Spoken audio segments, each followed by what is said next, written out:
So if you observe this function, whenever x is less than or equal to 1, it is given as x plus a. Whenever x is greater than 1, they gave ax square plus 1. So left hand derivative equal to limit x tending to 1 minus f dash x. So limit x tending to 1 minus, what's less than 1? X plus a is given.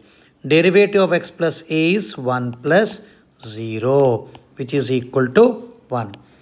Right hand derivative. So limit x tending to 1 plus f dash x. This is equal to limit x tending to 1 plus, what is the function given? Ax square plus 1. So derivative is 2ax, which will give you limit h tending to 0, 2a into 1 plus h, which is equal to 2a. Now they gave you left hand derivative is equal to right hand derivative. Already function is differentiable. Therefore, 1 equal to 2a or a equal to 1 by 2.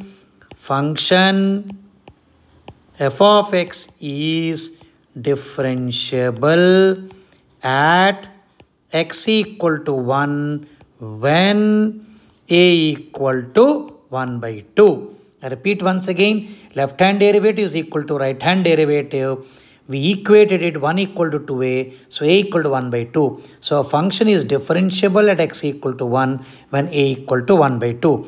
Now, they have given f of x is equal to x plus a whenever x is equal to 1. So what is f dash x? F dash x equal to 1.